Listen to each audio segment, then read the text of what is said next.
नमस्कार, आवर विराटनगर.net को ओबी म्यागजिनमा तपाईहरुलाई स्वागत गर्न चाहन्छु। म कार्यक्रम प्रस्तुता विवेक दाहाल।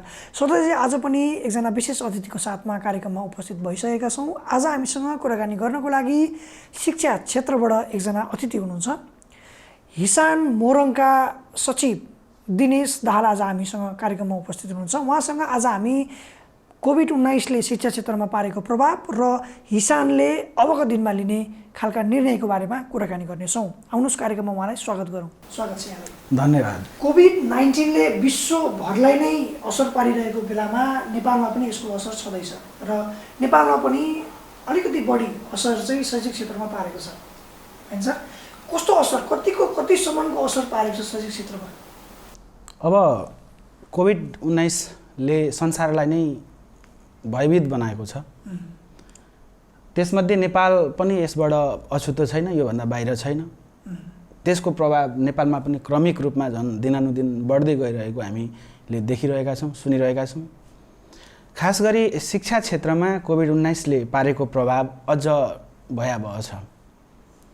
वास्तवमा नेपालको शिक्षा, नेपाल सरकार लगायत निजी क्षेत्रले नेपालको शिक्षालाई आज यहाँसम्म ल्याउन निजी क्षेत्रको सबैभन्दा ठुलो योगदान छ र निजी क्षेत्रका नेपालको निजी क्षेत्र शिक्षा चाहिँ धाराशायी हुने स्थिति छ। अब अहिले विद्यालयहरूले आफ्ना कर्मचारीहरूलाई निकाल्नुपर्ने, आफ्ना शिक्षकहरूलाई बेतलबी बिदा दिनुपर्ने बाध्यात्मक स्थितिमा विद्यालयहरू पुगेका छन्। बैंकको चाहिँ किस्ता, ब्याज, लोन तिर्न विद्यालयहरूलाई कठिन भइरहेको छ। कोभिड-19 तत्काल नियन्त्रण नहुने हो र यो चाहिँ बढ्दै केही समय अझ अगाडि जाने हो र सरकारले निजी क्षेत्रलाई बचाउने गरी, निजी शिक्षण संस्थाहरूलाई बचाउने गरी कुनै खास योजना प्याकेज नल्याउने हो भने नेपालको शिक्षा चिन्ताजनक छ। जस्तो विद्यालय तहका सङ्गठनहरू जस्तै एनप्याप्सन, प्याप्सन लगायतले चाहिँ सरकारलाई बारम्बार वार्ता गरिरहेको र आह्वान पनि गरिरहेको देखिन्छ। तर हिसान संस्थाले चाहिँ अहिलेसम्म कहीँ पनि कुनै पनि खालका क्रियाकलापहरू गरेको, नबोलेको देखिरहेको छ। किन चुपचाप हिसान? त्यस्तो चुपचाप पनि होइन। अब हुन त प्याप्सन, एनप्याप्सन र हिसान यी साङ्गठनिक हिसाबले अलग अलग तीनटा सङ्गठन भए पनि यिनीहरूको काम, धर्म चाहिँ एउटै हो। हाम्रो केन्द्रीय अध्यक्ष रमेश सिलवाल चाहिँ उहाँ राष्ट्रिय खेलकुद परिषदका सदस्य सचिव पनि हुनुहुन्छ। उहाँले आफ्नो कामका व्यस्तताले हो हैन चाहिँ उहाँले अहिले केही बोल्न भ्याइरहनु भएको छैन होला। तर यो बेलामा पनि हिसानको जब अध्यक्षको पदमा या अन्य पनि साथीहरू हुनुहुन्छ, पदाधिकारीहरू, उहाँले अहिले पनि नबोले चाहिँ कहिले बोल्नुहुन्छ त? जस्तो प्याप्सनबाट हेऱ्यो भने टिकाराम पुरी लगायतका सरहरूले अहिले पनि आवाज उठाइराख्नु भएको छ। तर हिसानको कुनै पनि वक्तव्य पनि जारी भएको पाइँदैन। मिडियामा पनि हिसानबाट कोही पनि आएर बोलिराख्नु भएको छैन। हामी केन्द्रीय स्तरमा पनि होइन, लोकल स्तरमा पनि, मोरङमा पनि या सुनसरीमा पनि चाहिँ त्यस्तो खालको कुनै पनि क्रियाकलाप नदेखिँदाखेरि किन हिसान चुप बसेको भन्ने खालका प्रश्नहरू उठिरहेका छन्। यसलाई कसरी सम्बोधन गर्नुहुन्छ यहाँले? तपाईँ पनि एउटा पदाधिकारी हुनुहुन्छ। हो, अब यो कोभिड-19 नियन्त्रण भइहाल्ला, विद्यालयहरू सहज वातावरणमा खोल्न सक्ने, चल्न सक्ने स्थिति बन्ला, वा प्याप्सन र एनप्याप्सनले पहल गरिरहेको अवस्थामा हिसानको पहल चाहिँ अझ ब्याकफोर्समा आउन बाँकी नै पनि हुनसक्छ। त्यसरी पनि यसलाई बुझौँ विवेकजी, होइन? र आवश्यकताको अनुसार जस्तो म आउँदैछु, म आइरहेको छु, यसै गरी हाम्रा नेतृत्व पङ्क्तिहरू आवश्यकताको सिद्धान्तमा अवश्य आउनुहुन्छ भन्ने मलाई विश्वास छ। यहाँले अहिले लकडाउनको बिचमा विद्यालयहरू त बन्द छन्, केही सहरी क्षेत्रका विद्यालयहरू, म यहाँलाई मोरङको सन्दर्भमा सोध्दैछु है, केही सहरी क्षेत्रका विद्यालयहरू या +2 कलेजहरूले चाहिँ अनलाइन कक्षाहरू पनि सञ्चालन गरिरहेका छन्। कतिको प्रभावकारी पाउनु भएको छ यस्तो कक्षाहरू र कहाँ गरिरहेका छन्? केही डेटा छ हिसानसँग? कस्तो भइरहेछ, कस्तो प्रभावकारी रूपमा अगाडि बढिरहेछ? अहिले कक्षा 11 को चाहिँ अब उनीहरूको एक्जाम हुने नहुने भन्ने हिसाबले कक्षा 11 मा नयाँ भर्ना पनि लिन नसक्ने स्थिति भएका कारणले कक्षा 11 को अनलाइन क्लासहरू भइरहेका मलाई जानकारी छैन। मैले पाएको जानकारी अनुसार साथीहरूले मलाई दिनुभएको जानकारी अनुसार लगभग मोरङ जिल्लामा अधिकांश विद्यालयहरूले कक्षा 12 को अनलाइन क्लास सुरु गरिसकेको स्थिति हो। अब यसको तपाईले चाहिँ प्रगति विवरण सोध्नुहुन्छ भने जम्मा नेपालमा 17% मान्छेहरू इन्टरनेटको पहुँचमा छन् हैन र विराटनगर वा यो मोरङ जिल्ला आसपास चाहिँ कति विद्यार्थी चाहिँ इन्टरनेटको पहुँचमा पुग्न सक्छन् भन्ने कुरा हामी सहजै अनुमान लाउन सक्छौँ। 60 देखि 80% को हाराहारीमा विद्यार्थीहरू अनलाइन क्लासमा सहभागी भएको जानकारी चाहिँ आएको छ। यो त्यत्रो प्रभावकारी होइन। अनलाइन क्लासबाट हामीले पढाउन सक्छौँ। यहाँले मलाई विराटनगरको दिँदै हुनुहुन्छ कि ओभरअल मोरङको दिँदै हुनुहुन्छ? विराटनगरमा 60 देखि 80% सम्म विद्यार्थीहरू कलेज हेरी जस्तो मोरङ जिल्ला विराटनगर यहाँ त मोरङको प्रतिनिधि हो होइन, मोरङ जिल्लामा चाहिँ के छ अवस्था त? किनभने विराटनगर मात्रै चाहिँ मोरङ जिल्ला होइन, विराटनगर बाहिर पनि चाहिँ के छ अवस्था? जस्तै विराटनगरकै छेउमै जाने हो भने विभिन्न गाउँहरू पनि रहेका छन्, त्यो गाउँमा इन्टरनेटको पहुँच शून्य बराबर पनि छ। शून्य बराबर त्यो हुँदाखेरि त्यो क्लासहरू त्यो त्यहाँ रहेका विद्यालयहरूमा कसरी चाहिँ अगाडि बढिरहेछ, उनीहरूले गरिरहेका छैनन् कि के छ? उहाँहरूले प्रयास गरिरहनु भएको छ। जस्तो तपाईँ हेर्नुहुन्छ भने विराट चोक होइन, सुन्दर हराई, त्यसमा हिसान मोरङको टिमबाट चाहिँ केही सहायता भएको छ त्यसलाई टेक्निकली रूपमा चाहिँ सहायता गर्नको लागि ती विद्यालयहरूलाई? किनभने यहाँहरूको त सङ्गठन हो, सङ्गठनले चाहिँ टेक्निकली सबैलाई चाहिँ इम्पावर गर्नको लागि त्यस्तो खालको केही पहल कदमीहरू यहाँले प्रोग्रामहरू ल्याउनु भएको छ? हामीले सदस्य विद्यालयहरूसँग गरेको छलफलमा प्रष्ट भनेका छौँ। सरकारले हामीलाई व्यवस्था गरिरहेको स्थितिमा र समाजबाट पनि हामी तिरस्कृत अलिकता समाजले पनि हामीलाई चाहिँ फरक दृष्टिकोणले हेरिरहेको बेलामा यो नेपालको शिक्षा अब बचाउने जिम्मेवारी हाम्रो हो र आजसम्म पनि हामीले बचाएका थियौँ, चाहिँ अब पनि बचाउने जिम्मेवारी हाम्रो र हामीले जुनसुकै हिसाबले चाहिँ बच्चालाई सिकाइ क्रियाकलापसँग जोड्नुपर्छ होइन, आफ्नो क्षमता अनुसार आफ्नो सामर्थ्य अनुसार जोड्नुपर्छ भन्ने चाहिँ छलफल गरेका छौँ र विद्यालयहरूले त्यो सुरु गरिसक्नु भएको छ। अहिले चाहिँ आफ्नो क्षमता अनुसारले चाहिँ पहुँच भएसम्मका ठाउँहरूमा चाहिँ शिक्षण सिकाइ क्रियाकलापसँग जोड्ने क्रम जारी छ। यहाँले अगाडि पनि भन्नुभयो यहाँहरूले चाहिँ अहिले सञ्चालकहरूले चाहिँ टिचरहरूलाई तलब दिने अवस्था छैन, उहाँहरूले घरमै बस्नुहोस् भनेर यहाँहरूले भनिसक्नु भएको छ भनेर हामीलाई पनि त्यस्ता केही गुनासाहरू प्राप्त भएका थिए। मोरङ जिल्ला लगायत विराटनगर लगायत मोरङ जिल्लाभरिका +2हरूले चाहिँ आफ्ना टिचरहरूलाई असार पछाडि चाहिँ यहाँहरू आफ्नै व्यवस्था आफै गर्नुहोस्, हामी चाहिँ तलब दिन सक्दैनौँ भन्ने खालको कुरा गरेर चाहिँ उहाँहरूले घरमै बस्नुहोस् भन्ने खालको कुरा गर्नुभएको छ भन्ने खालका गुनासो पनि आइरहेका थिए होइन। ती शिक्षक जो यहाँहरूसँग यति लामो समयदेखि हुनुहुन्थ्यो, विद्यार्थीको भविष्य बनाउन लागि पर्नुभयो र उहाँको पेसै त्यही थियो, घर चलाउने एउटा पेसै त्यही भएको अवस्थामा चाहिँ यहाँहरूले अथवा सञ्चालकहरूले चाहिँ उहाँहरूलाई घरमै बस्नुहोस् पूर्ण रूपमा भनेर बहिष्कार गर्नु चाहिँ कतिको जायज होला सर? यो बहिष्कार गरेको अलि भन्न मिल्दैन विवेकजी। यसलाई यो कस्तो कुरो हो भने विद्यालयको आम्दानीको एकमात्र स्रोत हो विद्यार्थीको शुल्क। सरकारले शुल्क लिन मिल्दैन भनिरहेको स्थितिमा आम्दानीको स्रोत शून्य भएको स्थितिमा विद्यालयहरू तलब सेवा सुविधा उपलब्ध गराउन नसक्ने स्थितिमा पुगेको सत्य हो।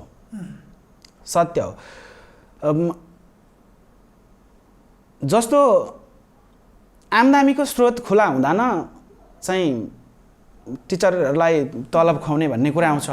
अर्को कुरा के हो, नो वर्क नो पे।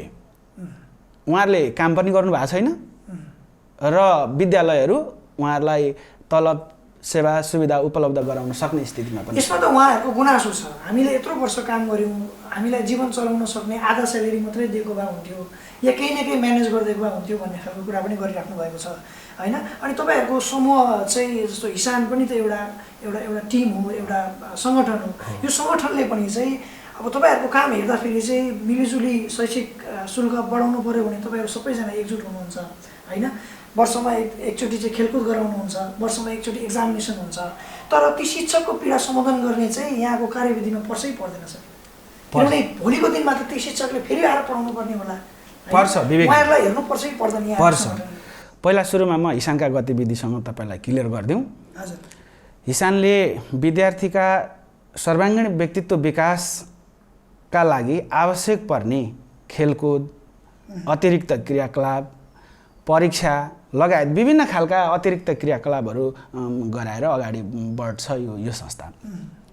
जहाँसम्म टिचरहरूको समस्या बुझ्ने सवाल छ, कुरा छ, अब निजी +2हरू, निजी शैक्षिक संस्थाहरू बन्द हुने स्थितिमा छ। साँच्चै भन्ने हो भने तर यहाँहरू त चुप लागेर बस्नुभएको छ। आजसम्म कोही हिसाबबाट बोल्नु पनि भएको छैन, सरकारलाई यो माग छ हाम्रो भनेर पनि भन्नुभएको छैन। यहाँहरूको मौन समर्थन हो कि यस कुरामा? होइन। प्याप्सन एन्ड प्याप्सनले गरेका चाहिँ कार्यहरू कति चाहिँ अगाडि बढ्दैछन्, हामीले चाहिँ कतिसम्म साथ दिने, सहयोग गर्ने, सँगै जाने भन्ने कुराहरू हो र हामी सँगसँगै छौँ। हाम्रा सबैका समस्याहरू एउटै समस्याहरू हुन्। त्यसकारण पहिलो सुरुमा संस्थाको ग्यारेन्टी हुँदा मात्र मेरो पनि ग्यारेन्टी हुने हो र कर्मचारीको पनि ग्यारेन्टी हुने हो। विवेकजी, संस्थाकै ग्यारेन्टी छैन र संस्था रहेन तपाईँ हामी सबै रहने हो, कर्मचारी रहने हो, शिक्षक रहने हो, टिचिङ नन टिचिङ स्टाफहरू रहने हुन्। संस्थाकै ग्यारेन्टी नभएको स्थितिमा त कसरी चाहिँ रहन सक्छन्? होइन, टिचरहरूको गुनासो पनि त्यही हो कि हामीलाई 2-4 महिनाको लागि केही होइन जीवन चलाउन सक्ने केही पैसा पनि म्यानेज गरिदिए त पछि त फी उठिहाल्छ, त्यहीँबाट दिन पनि सकिन्थ्यो भन्ने थियो। अब यहाँहरूको भनाइ चाहिँ उहाँले काम गर्नुभएको छैन, उहाँले तलब पनि त्यही अनुसार पाउनुहुन्न भन्ने। त्यसो पनि होइन, त्यसो पनि होइन। हाम्रो भनाइ के हो भने अहिले हामी तिर्न सक्ने स्थितिमा, उहाँहरूलाई सेवा सुविधा उपलब्ध गराउन सक्ने स्थितिमा छैनौँ, बिल्कुल छैनौँ। त्यसकारण हामीले राज्यसँग बारम्बार माग गरिरहेका छौँ कि हामीलाई सफ्ट लोन उपलब्ध गराइदिनुहोस्। हामी जति समय चाहिँ यो कोभिड-19ले अगाडि चाहिँ यसले डिस्टर्ब गर्दै जान्छ, त्यो समयभरका लागि हाम्रा शिक्षक कर्मचारीहरूलाई चाहिँ दिने तलब सुविधा बराबरको रकम हामीलाई ब्याजमा उपलब्ध गराइदिनुहोस्, ऋण स्वरूप उपलब्ध गराइदिनुहोस्। हामी तिर्छौँ। कोभिड-19 त सधैँ नरहला। कोभिड-19 पश्चात फेरि विद्यालयहरू सञ्चालन हुने क्रममा चाहिँ यो 6 महिनाको ऋण चाहिँ हामी 5 वर्ष लगाएर तिरौँला, 10 वर्ष लगाएर तिरौँला। हामी भाग्न त खोजिरहेका छैनौँ। सरकारी पक्षबाट यहाँले आह्वान गर्नु, सरकारले के भन्छ? यहाँले सरकारले के भन्छ भन्ने कुरा बजेटको कुरामा पनि तपाईँले सुन्नुभयो होला। बजेटमा शिक्षा सम्बन्धी एउटा कार्यक्रम आउँछ। हाम्रा नेपालका शिक्षा मन्त्री बेखबर हुनुहुन्छ होइन। यस प्रकारको सरकारले के भन्ला? विद्यालयले अभिभावकसँग फी लिन मिल्दैन, सरकारले यही भनिरहेको छ। अभिभावकहरू फी तिर्न हुन्न, फी पढेको छैन किन फी तिर्ने भन्ने हुनुहुन्छ। नपढेपछि फी पनि नतिर्ने, ठिक छ। तर अब शैक्षिक संस्था बचाउने कसरी? यसो भन्दै गर्दा यो समय लम्बिँदै जाँदा, कोभिड-19 को प्रभाव चाहिँ लम्बिँदै जाँदा चाहिँ कोभिड-19 हटेको दिन, कोभिड-19 नियन्त्रण भएको दिन निजी शैक्षिक संस्थाहरू बन्द भयो भने हामीले तपाईँ हाम्रा बच्चा पढ्नका लागि बनारस पठाउने स्थिति सिर्जना गर्ने। त्यसकारण आज शैक्षिक संस्थाहरू बडो कठिन परिस्थितिमा छन्। त्यसकारण यो संस्थाहरू बचाउने जिम्मेवारी निजी क्षेत्रको मात्र होइन, सरकारको पनि हो र अभिभावकको पनि हो।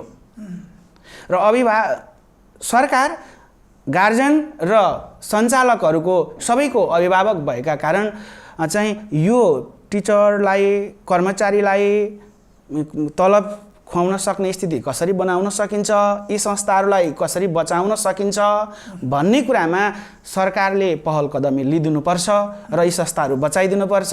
चाहिँ यी मान्छेहरू चाहिँ अहिले भोकभोकै मर्ने स्थिति छ, टिचरहरूको, कर्मचारीहरूको। त्यो कुरा हामीले बुझेका छौँ। हामी आफै पनि भोकै मर्ने स्थिति छ। त्यो स्थितिमा पुगिसकेको छ। यस्ता पनि उदाहरण छन्। मैले हिजो केही टिचरहरूसँगको छलफलमा उहाँले के पनि भन्दै हुनुहुन्थ्यो भन्दा, केही टिचरहरूले चाहिँ कसैले हार्डवेयर खोलेर बसिसक्नु भयो अरे, कसैले नर्सरी खोलेर बसिसक्नु भयो अरे भनेपछि लामो समयदेखि टिचिङ पेसामा लाग्नुभएका टिचर पनि अब त्यहाँबाट पलायन हुने अवस्थामा पुगिसक्नु भएको अवस्था छ होइन? निश्चित। जस्तो अब विद्यार्थीहरूमा जाउँ, अलिकति विद्यार्थीहरूमा अन्योलता छाएको छ। एसईको त इन्टरनल मार्क्स दिएर मिलाउने भन्ने खालको सरकारले ल्यायो। 11 को अझै पनि क्लियर भइसकेको छैन के गर्ने भनेर। 12 को विद्यार्थी त अझै अन्योलमा छन्, किनभने 12 पछाडि त उनीहरूले पढ्ने ब्याचलर्स लेभलदेखि लिएर उनीहरूको विभिन्न क्षेत्रमा जाने खालको हुन्छ। यसमा चाहिँ के छ, तपाईँहरूसँग समन्वयन भइरहेछ? गभर्मेन्टको 12 को एक्जाम कहिले होला, कसरी गराउने भन्ने विषयमा कि यो शैक्षिक क्षेत्र नै तपाईँलाई कोल्याप्स हुने स्थिति आएको? सरकारी तवरबाट त आधिकारिक कुनै पनि त्यस्तो निर्णय सार्वजनिक भएको मलाई थाहा छैन र हामीलाई परिपत्र पनि त्यस्तो केही पनि भएको थाहा छैन। वास्तवमा यसै गरी जे हिसाबले आज हामी सोचिरहेका छौँ र यही हिसाबले मात्र सोच्ने हो भने यो शैक्षिक सत्र कोल्याप्स हुन सक्छ। 78 साल वैशाख 2 गते शैक्षिक सत्र सुरु हुन्छ भनेर सरकारले आज ग्यारेन्टी गर्न सक्छ? नेपालका विज्ञहरूले ग्यारेन्टी गर्न सक्छन्? कसैले पनि सक्नुहुन्न। यो क्रम कहिलेसम्म अगाडि बढ्छ। किनभने जबसम्म कोभिड-19 नियन्त्रित अवस्थामा आउँदैन, नियन्त्रण हुँदैन, तबसम्म यही दिनबाट सुरु हुन्छ भनेर ठोकुवा गर्ने स्थिति त छैन। तर मलाई आश्चर्य चाहिँ यो कुरामा लागिरहेको छ कि अब नेपालको शिक्षालाई बचाउने कसरी, अब नेपालको शिक्षा जान्छ कुन मार्गमा भनेर सम्बन्धित निकायहरू, हाम्रा अभिभावक सङ्घहरू हुनुहुन्छ, हाम्रा शिक्षा प्रेमीहरू हुनुहुन्छ, हाम्रा चाहिँ विद्यार्थी नेताहरू हुनुहुन्छ, हैन, हाम्रो शिक्षा मन्त्रालय छ, तर कोही पनि बोल्नुहुन्न। उहाँहरूले यस विषयमा बहस किन गर्न चाहिरहनु भएको छैन? यो बडो दुःखद छ। यसमा चाहिँ बहस हुन जरुरी छ। जसरी अन्य क्षेत्रमा बहसहरू चाहिँ भइरहेका छन्। तपाईँ प्राइभेट शिक्षाको कुरा आउने बित्तिकै चाहिँ आरोप लगाइन्छ। प्राइभेट शिक्षाको बहस गरिँदैन, अर्थात् शिक्षाको बहसलाई अगाडि ल्याउँदाखेरि चाहिँ प्राइभेट सेक्टरसँग जोडेर हेरिन्छ। किन सरकारले प्राइभेट सेक्टरका यति धेरै उपलब्धिहरू हुँदा पनि, प्राइभेट सेक्टरले एजुकेसनमा यति धेरै ठुलो लगानी गर्दा पनि चाहिँ गभर्मेन्टले प्राइभेट सेक्टरलाई चाहिँ अवहेलना गर्नुको कारण के देख्नुहुन्छ तपाईँ? यो ठ्याक्कै कसरी भनौँ भन्दा आफू गर्न नसक्ने अनि अरूले गरेको देखि नसक्ने कुरा यति मात्र हो। हामी त के भन्छौँ भने सरकारले प्राइभेट सेक्टर, यो उपयुक्त समय पनि हो, निजी शिक्षालाई चाहिँ सरकारीकरण गरोस्। अहिले 2/3 सरकार छ, यति बलियो सरकार छ कि संविधान परिवर्तन हुन सक्छ, संविधानका धाराहरू संशोधन हुन सक्छन्। यति दह्रो स्थितिमा चाहिँ यो उपयुक्त समय हो र सरकारले चाहिँ यो चाहिँ जिम्मा लियोस्। नेपालको सरकारले सरकारीकरण गर्न हामी तयार छौँ। निजी क्षेत्र तयार छ। सरकारले आँट गर्छ भने यो मातृभूमिको जुनसुकै कुनामा टेकेर यो राज्यलाई हामी योगदान गर्न तयार छौँ। अब यो शुल्कको कुराहरू आइरहेछ। सरकार भन्छ पैसा फी नलि, होइन, अब निजी क्षेत्र भन्छ फी नलिकन हामी कसरी बाँच्छौँ, होइन, यसमा के भन्नुहुन्छ तपाईँहरूको मत चाहिँ के छ? हामी संस्था बचाउनुपर्छ भन्छौँ। फी प्राइमरी कुरा होइन, फी सेकेन्डरी कुरा हो। प्राइमरी कुरा चाहिँ यो स्थितिमा के हो भने संस्थाहरू बचाउनु नै प्राइमरी कुरा हो। त्यसकारण नपढेपछि गार्जनले फी नतिर्ने, नपढाएपछि हामीले किन फी लिने भन्ने कुरा अहिले चाहिँ आइरहेको छ। मिडियाहरूले पनि त्यो हिसाबले कुराहरू उठाइरहनु भएको छ। मलाई लाग्छ मध्यमार्गी बाटो अपनाउनुपर्छ र संस्थाहरू बचाउनका लागि। भोलि विद्यालय खोल्दाखेरि भवन पनि चाहियो। ब्याङ्कले लिलाम गरिसकेको स्थितिमा त विद्यार्थी बसेर पढ्न सक्दैनन्। शिक्षकहरू सुरक्षित हुनु पर्यो। चाहिँ विद्यालय खोलेको बखत चाहिँ शिक्षकहरू पढाउन आउन सक्ने सामर्थ्यमा रहनु पर्यो। कर्मचारीहरू त्यही स्थितिमा रहनु पर्यो। त्यसैले विद्यालयहरू बचाउने अभियान सुरु गर्नुपर्छ र विद्यालयहरू बचाउनको लागि अब शुल्क कुनै न कुनै हिसाबले सरकारले त्यसलाई ब्याजका रूपमा, ऋणका रूपमा प्रदान गरेर हुन्छ, वा अभिभावकहरूले महिनावारीको हिसाबले नभएर चाहिँ विद्यालय बचाउने हिसाबले शुल्क तिरेर हुन्छ। चाहिँ यो कोअर्डिनेसन हुन जरुरी छ। संस्थाहरू बचाउन जरुरी छ। यहाँ शुल्क भन्दा पनि संस्थाहरू बचाउन जरुरी छ। अब अलिकति पोस्ट पेन्डेमिक कुरा गरौँ। कोरोना भाइरस यहाँले पनि भन्नुभयो धेरै समय नरहला, चाँडै यो सकियोस् यो महामारी पेन्डेमिक भनेर। पोस्ट पेन्डेमिक पनि चाहिँ केही न केही तरिकाबाट चाहिँ हामीले पढाउनु पर्ने हुन्छ। सोसल डिस्टेन्सिङ लगायतका कुराहरू अबको 2-3 वर्षसम्म पनि जारी रहन्छ भन्ने कुराहरू पनि आइरहेछन्। पोस्ट पेन्डेमिक कक्षा सञ्चालनको लागि चाहिँ यहाँहरूले कस्तो खालको तयारीहरू गर्दै हुनुहुन्छ या के गर्नुपर्छ जस्तो लाग्छ यहाँलाई? हामी त्यसमा तयार छौँ। भर्खरै अब यसलाई यत्तिकै बसेर हुँदैन, शिक्षा बचाउने जिम्मेवारी हाम्रै हो भन्ने हिसाबले यसलाई आत्मसात गरेका छौँ। र अब सामाजिक दूरी कायम गरेर बसबाट विद्यार्थी आउँदाखेरि एउटा सिटमा एकजना मात्र राखेर हुन्छ कि?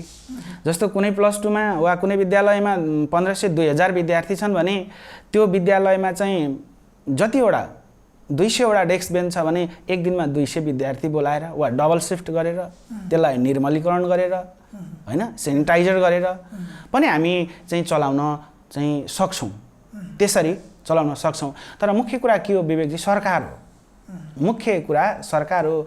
सरकारले जबसम्म अगाडि बढ्ने निर्देशन आज्ञा सरकारले चला भन्नु भने यहाँहरु चलाउन रेडी हुनुहुन्छ, तयार सबै सुरक्षा लाइन अँगालेर चाहिँ तपाईहरु चलाउन तयार। सावधानीका अपनाएर सावधानीका साथ हामी सुरक्षित तवरले शैक्षिक संस्थाहरू चलाउन सक्षम छौँ र हामी त्यो काम सक्छौँ। हस् दिनेश सर, यहाँको समय र विचारको लागि धेरै धन्यवाद।